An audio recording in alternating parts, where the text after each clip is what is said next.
Estamos vendo a história da igreja e hoje nós vamos passar para a nossa segunda parte, a Alta Idade Média.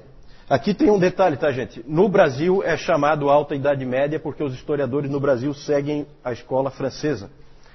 Para os franceses chama-se Alta Idade Média. Não há acordo sobre a Idade Média. Na verdade, a Idade Média tem 1000 anos e não há acordo na subdivisão da Idade Média.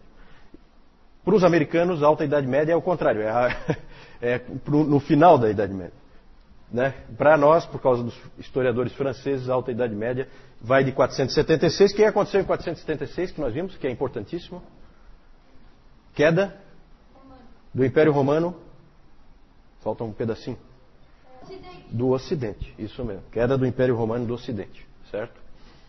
Ali é o fim da Idade Antiga, início da Idade Média, na história, mesmo na história secular. A Alta Idade Média nós vamos passar muito rapidamente. Nós vamos falar então de mais 500 anos de uma maneira muito rápida, porque não tem muito detalhe para a gente entrar. Aqui a gente vai passar bem mais rápido do que nos primeiros 500 anos. Depois, no terceiro grupo de 500 anos, nós vamos com um pouquinho mais de atenção. E nos últimos, aí a gente tem que ser bem mais detalhista, né? Hoje é o nosso quarto encontro, não é? Hoje nós chegamos à metade, certo? Então vamos ver se a gente consegue manter o nosso ritmo. Pouca coisa aí, ó. Primeiro nós vamos dar um passar de olhos por todos os 500 anos, o que aconteceu. É esse primeiro item, Alta Idade Média, mais 500 anos. Depois vamos falar da expansão da igreja cristã. Depois conhecimento e teologia, vamos ver em que pé que está a teologia nesse período. E por último temos que falar da ortodoxia oriental, a igreja ortodoxa oriental. Certo? Vamos começar então falando da Alta Idade Média, mais 500 anos. Vamos nos posicionar historicamente. No domingo anterior, no nosso último encontro, nós terminamos vendo um monte de figuras sobre os bárbaros invadindo o Império Romano. Cada vez um novo grupo de bárbaros invadindo, e eles vão aos poucos minando o Império Romano do Ocidente, e ele então desaparece. Acaba caindo a própria cidade de Roma, e aí o Império Romano do Ocidente desaparece. Resta o Império Romano do Oriente, também chamado Império Bizantino, exatamente. A Idade Média são 1000 anos, como eu disse antes. Muitas vezes é chamada de Era das Trevas, né? É claro que quem vivia na Idade Média não sabia que estava vivendo na Idade Média. Isso aí é uma classificação que vem depois dos historiadores. Por que média? Porque ela fica entre o período clássico e a modernidade. Ela é um período transitório entre dois grandes períodos da história da humanidade. Então ela é considerada uma época de baixa na história da humanidade. E se diz muito que essa época aí da Alta Idade Média é uma Era das Trevas. O próprio Justo Gonzalez, nos livros dele, ele chama esse período de Era das Trevas. O professor Calhoun discorda, ele acha que não é bem assim, Era das Trevas. Ele acha que só o 10º século, do ano 900 até o ano 1000, é que realmente foi um período assim de trevas mesmo, porque nada acontecia, e isso muito em função do fato de estar se aproximando o ano 1000. E as pessoas com muito medo da aproximação do ano 1000. E o ano 1000 chegou, nada aconteceu, né? As barbaridades que aconteciam continuaram acontecendo, as coisas boas também. O sol amanheceu normalmente, não houve nada de especial. E o 2000 aconteceu a mesma coisa, né? Exatamente. Esse nós vivemos, né? No 1000 eu não me recordo bem. O Newton lembra, porque o Newton... Né? Da Arca de Noé em diante, o Newton está bem lembrado. Está bem lembrado dos acontecimentos.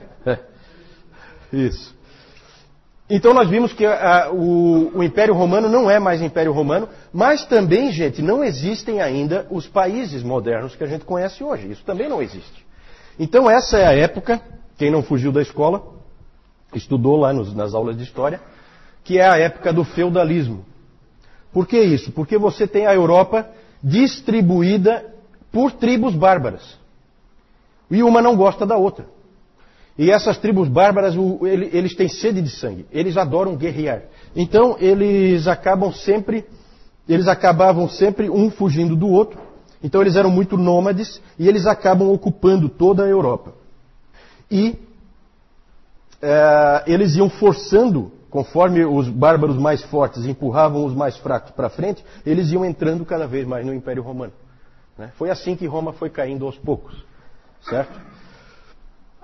E aí, essas tribos dividiam as áreas que eles controlavam, para manter o controle, elas dividiam em áreas menores. Essas áreas eram entregues para determinados senhores. O rei de cada tribo bárbara dessa entregava para homens da confiança dele, entregava determinadas regiões. Ó, você vai cuidar dessa região aqui, você vai cuidar dessa. E todo mundo que vivia ali naquelas regiões era vassalo. Então você tem o senhor feudal, o senhor do feudo, assim chamado, e você tinha os vassalos, que são os que vivem ali dentro daquela área e devem obediência ao senhor feudal. Então é uma época, gente, essa época é uma época em que nós não vamos encontrar muito avanço do conhecimento, nem da teologia. É uma época de camponeses, agricultores e soldados. Certo? É uma época, tipicamente, as pessoas que você vai ver nessa época são camponeses, soldados, e a única coisa que dava unidade entre todas essas tribos era o quê? O cristianismo. O cristianismo. Exatamente. Então, nessa época aí, alguém disse que não adiantava você chegar para uma pessoa que vivia nessa época e perguntar para ela assim, de que país você é? Ela não vai te entender. Isso não significa nada. Mas pergunte para ela de que bispado ela faz parte e ela tem a resposta na ponta da língua. Então vejam a unidade que vem do fato da igreja estar presente no meio de todos esses povos bárbaros. Todos não, né? Os que estavam dentro do Império Romano, esses estavam sob a influência também da igreja católica romana. Nesse período nós já podemos falar em Igreja Católica Romana, tá? A gente evitou de falar anteriormente da Igreja Católica Romana, mas eu mostrei para vocês, nosso último encontro, no final eu mostrei um Papa, que esse é o Papa que é mais ou menos o marco do início da Igreja Católica Romana, que é o Papa, alguém lembra? Leão I, exatamente, Leão I. Esse Papa aí foi quem primeiro, foi ele que fez uma coisa interessante, que é o que até eu acho que foi a Adriana que me perguntou, pena que ela não está aí. Foi esse Papa que bolou, que teve a ideia de pegar Mateus 16, versículos 18 e 19. Alguém abre para mim aí, por favor? Vou colocar uma voz bonita aqui para falar. Também. A tua com certeza não. Falei voz bonita. Né? Mateus 16. Também eu te digo que tu és Pedro, e sobre esta pedra edificarei a minha igreja, e as portas do inferno não prevalecerão contra ela. Dar-te-ei as chaves do reino dos céus. O que ligares na terra terá sido ligado nos céus, e o que desligares na terra terá sido desligado nos céus. Todo mundo lembra desse texto, né? Como diria o Newton, todo mundo conhece esse texto. Todo mundo. Então esse texto, vejam que vocês lembram desse texto. Só que esse Papa Leão I teve a ideia de pegar esse texto e trazer autoridade para ele baseado nesse texto bíblico. Certo? Porque aí ele diz que as chaves do reino estão com Pedro e que a igreja é construída em cima de Pedro, o que num primeiro momento não resolve nada. Só que aí ele diz que Pedro foi o primeiro bispo da igreja de Roma. E que ele, pela sucessão apostólica, foi passando a autoridade e a chave para cada um dos bispos de Roma. Certo? Tudo isso aí não está no texto, né? Todos esses adendos aí, para construir a interpretação, evidentemente são ideias do Leão I, extremamente úteis essas ideias para a força do papado e para a força da igreja romana. Exatamente. A ideia da sucessão apostólica, que nós vimos já em outro momento, né? Ele vai construir, pegar essas pecinhas e construir um esquema usando uma base bíblica que vale até hoje, vocês sabem disso. Está sendo usado até hoje, isso aí está em vigor, né? Para a Igreja Católica Romana. Esse então foi um grande Papa para o catolicismo romano. O outro grande papa do catolicismo romano, nesse período, foi Gregório o Grande. Esse aí é o papa missionário. Foi ele que, depois de Paulo, nós podemos dizer que ele é o primeiro grande estrategista missionário. Ele realmente traçou nos mapas onde ele queria mandar missionários, quem ele queria conquistar. A expansão da igreja cristã que vem depois se deve muito a esse homem aí, Gregório o Grande. Gregório I. Depois nós vamos falar um pouquinho mais dele. Foi ele que mandou Agostinho de Cantuária para a Inglaterra. Nós vamos falar também de Agostinho de Cantuária. Não confunda com o outro Agostinho, Agostinho de Hipona, certo? É só o mesmo nome, mas não é a mesma pessoa. Aqui é em outro período. Nesse período, Roma era um grande centro do cristianismo. Qual era o outro grande centro? Constantinopla. Constantinopla é o outro grande centro do cristianismo. No Oriente, aí nós estávamos falando da Igreja Oriental, vamos falar um pouquinho da Igreja Oriental. Na Igreja Oriental, a ênfase não é tanto no poder dos papas, mas muito mais no poder dos imperadores. Lembrem-se que lá ainda existe o Império Bizantino, o Império Romano do Oriente. E o imperador tem uma influência muito grande sobre a Igreja. E um desses grandes imperadores desse período foi um imperador do VI século, que foi o Justiniano. Justiniano foi um dos grandes imperadores do Império Bizantino. Sempre que se fala do Império Bizantino, esse é o imperador que é lembrado, Justiniano. Esse Justiniano expandiu de novo o Império Romano do Oriente, né? Algumas bordas ele conseguiu levar mais para frente, em batalhas, e ele construiu grandes edifícios, ele criou muitas leis, ele é considerado um imperador legislador, e ele construiu a famosa Basílica depois o João vai mostrar, a famosa Basílica Hagia Sophia, Santa Sofia, que existe até hoje lá em Istambul, mas que hoje tinha virado uma mesquita e depois virou um museu. Hoje é um museu, né? Até onde eu sei. Essa igreja foi consagrada no ano 537 e era a maior igreja do mundo na época, certo? Inclusive se diz que Justiniano, isso é interessante, quando Justiniano entrou, quando ela ficou pronta e ele entrou então, e viu tudo pronto dentro, como ela estava, aí ele exclamou: ó Salomão, eu te superei. O cara não é fraco. Esses 500 anos, gente, foi uma época de expansão da igreja, expansão geográfica. Nós vamos ver daqui a pouco. Um dos nossos itens é sobre a expansão do cristianismo. E, nesse período, 2 nomes não podem faltar no estudo da história da igreja e no próprio estudo da história secular, nesse período do ano 500 ao ano 1000. O primeiro nome fundamental é o nome de Carlos Magno. Já ouviram falar, né? Carlos Magno. Carlos Magno foi o primeiro grande líder político da Nova Europa. Ele foi coroado no dia de Natal do ano 800. Ano 800, que século é? Isso é pegadinha, né? 7? Tem certeza? 8? Século? 8. 8, né? É o último ano do século 8, concorda? Todo mundo concorda? Então tá bom. Ele foi coroado imperador. Vejam que interessante. Volta de novo a figura do imperador. Ele foi coroado pelo Papa. Olha como é que é a relação. Isso aí é importante, tá? Ele foi coroado pelo Papa imperador do Santo Império Romano. Santo Império Romano. Então é comum quando a gente lê a história da igreja e a gente lê Calvino, Lutero, e a gente encontra a figura do imperador. Fica estranho porque o imperador, como imperador, se não tem mais imperador? Tem, porque o Papa, junto com o Carlos Magno, bolaram essa ideia de voltar a ter um Império Romano.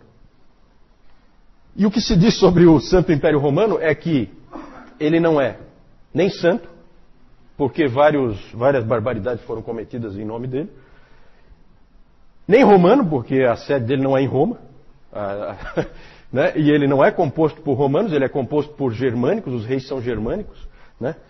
E nem império, né? Porque não é tão grande assim para ser um império. Na verdade, um pouquinho de maldade nessa frase aí de alguns historiadores, porque dá para dizer sim que foi um império, pegava uma área bastante grande, o João vai mostrar depois, pegava uma parte da França, uma parte da Alemanha, todo o norte da Itália ali, Então era relativamente grande o Império Carolíngio. O Império Carolíngio é uma referência a Carlos Magno. Enquanto no norte nós tínhamos a expansão da igreja, ao sul surgiu o grande inimigo do cristianismo. O grande inimigo nesses 500 anos, o grande inimigo nos 500 anos seguintes e o grande inimigo nos 500 seguintes e provavelmente o maior inimigo nos 500 seguintes também. Chama-se Islã. Surgiu no século VII. Né? Toma cuidado porque muita gente diz que essas religiões antigas, judaísmo, cristianismo e o islamismo, todas surgiram na mesma época. De jeito nenhum, né, gente? De jeito nenhum. O judaísmo é muito mais antigo que o cristianismo e o cristianismo é muito mais antigo do que o Islã. Certo? Não dá nem para comparar. Nós não vamos entrar em detalhes sobre o islamismo, na verdade o nosso foco é a história da igreja, mas vocês sabem que o islamismo é fundado por um sujeito chamado Maomé, e esse Maomé morreu em 632, e nos 100 anos depois da morte dele, o islamismo cresceu assustadoramente. O João vai mostrar depois o mapa também. É assustador o cristianismo, o islamismo, o que cresceu em apenas 100 anos. Ele tomou todo o norte da África, todos aqueles grandes centros do cristianismo que nós vimos foram tomados pelos muçulmanos, Cartago, a própria Alexandria, certo? Por isso que Alexandria já não dá mais para dizer que era um grande centro do cristianismo, porque já estava sufocada ali a igreja pela presença dos muçulmanos. Eles daí foram tomando tudo, aí eles foram pelo norte da África, ali para a Ásia tomaram tudo. Tudo começou na Arábia Saudita, tá? Foram tomando todo o norte da África. Isso, foram invadindo e tomando. Não, é militar o negócio. É militar. O próprio Maomé, ele foi expulso de Meca, ficou em Medina. Quando ele voltou de Medina para Meca, ele voltou pela força, certo? E aí a Arábia Saudita ali é o início, é o berço, né, do islamismo. E eles avançaram, os muçulmanos avançaram pelo norte da África, que é onde nos interessa mais. E aí eles atravessaram lá na ponta, depois ali no mapa vocês vão ver. Lá na pontinha do norte da África, próximo da Península Ibérica, você tem o Estreito de Gibraltar, que é bem próximo ali. Por ali eles entraram na Europa. E aí tomaram a Espanha inteira. E começaram a avançar pela Europa. Na verdade, o cristianismo não morreu, não foi sufocado, não foi destruído, por causa dos francos. Depois vamos falar dos francos. Os francos são muito importantes para a sobrevivência do cristianismo. Eles venceram os muçulmanos na Batalha de Tours, que foi aniversário essa semana, no dia 10 de outubro de 732. Eles venceram, o Carlos Martel, né? O Carlos Martel venceu com as suas tropas o avanço dos muçulmanos e conseguiu segurá-los na Espanha. Eles não foram mais para frente. E do outro lado, em 718, as tropas do imperador conseguiram também conter o avanço dos muçulmanos. Eles não conseguiram tomar Constantinopla. Constantinopla, como nós vimos na outra vez, é estratégica. E eles conseguiram manter Constantinopla de pé.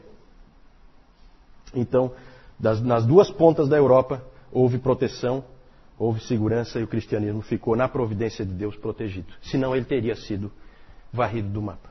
E só existiria islamismo. Na Ásia.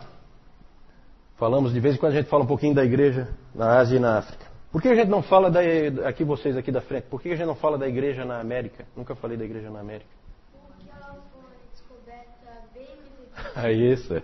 A América ainda nem foi descoberta. Tá certo. Depois nós vamos falar da igreja na América. Ainda não, né? A igreja na Ásia. Na Pérsia, a igreja continua, a igreja nestoriana, certo? Lembrem-se sempre, na Pérsia a igreja é nestoriana. A igreja nestoriana sobreviveu ao domínio muçulmano, porque ali na Pérsia foi tudo tomado pelos muçulmanos. E ela inclusive conseguiu se expandir.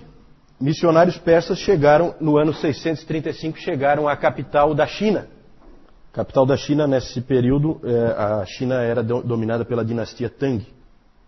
E eles conseguiram chegar até lá, na China. Era Chang'an, acho, alguma coisa assim. Não tenho bem certeza. Na Índia, a igreja permaneceu viva.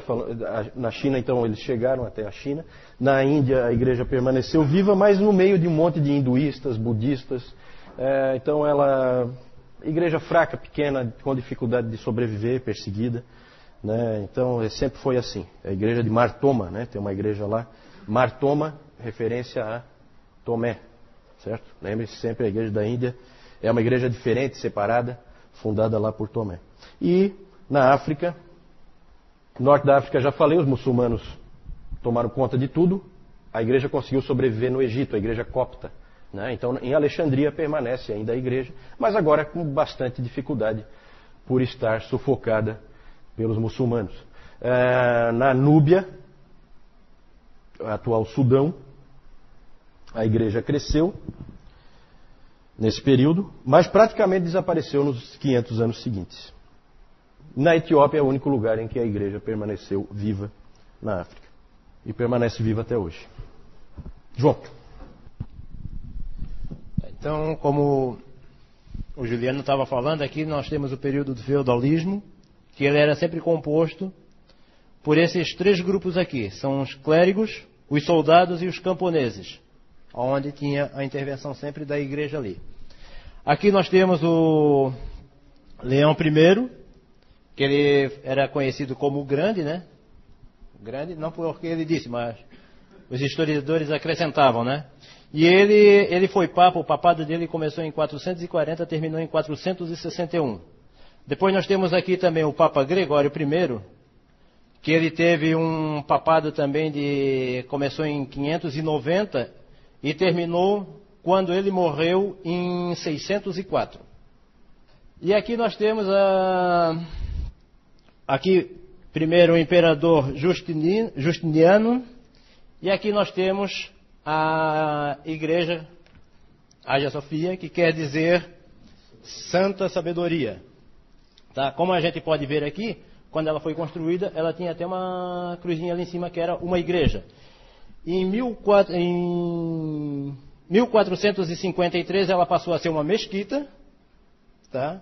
Onde os muçulmanos começaram a usá-la, e em 1935 daí ela passou a ser um museu. Aqui nós temos a coroação de Carlos Magno, ele foi coroado como o primeiro imperador romano, do Santo Império Romano. E nós temos aqui também Carlos Magno e o líder dos saxões. E aqui agora nós temos o Império Carolíngio, que o Juliano acabou de falar, tá? Que foi o Império de Carlos Magno. Essa parte azul aqui foi a parte que ele herdou quando o pai dele faleceu. O nome do pai dele era Pepino. E ele tinha outro irmão, que o irmão faleceu logo em seguida, então ele herdou toda essa parte aqui. Aqui nessa parte laranja aqui, foi onde ele foi conquistando. Então ele conquistou aqui todo o norte da Itália, pegou aqui a Alemanha, pegou essa região aqui, mas aqui também ele pegou. E essa parte amarela aqui é a região habitada pelos vassalos. Aqui nós temos a entrada de Maomé em Meca, tá? Nós temos a pregação do Alcorão, e aqui nós temos também a Batalha de Turque, como o Juliano mencionou ainda há pouco.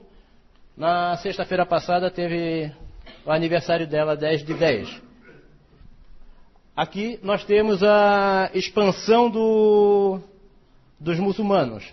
Ele começou aqui, tá? Na Arábia Saudita. Daí depois ele, num certo período, ele foi se expandindo, pegou o norte da África, deu um tempinho e mais tarde começou aqui também, onde ele passou aqui para toda essa região. Aqui ele passou pelo Estreito de Gibraltar, onde ele pegou aqui também a Espanha. A gente pode ver que aqui tem Espanha, tem Portugal, só que naquela época não existia Portugal. Tá? E aqui também, para esse lado aqui, ele também começou a conquistar o islamismo, começou a se expandir. Eu não sei onde é que o João conseguiu uma figura em alemão ali, né? Esse João é coisa de louco.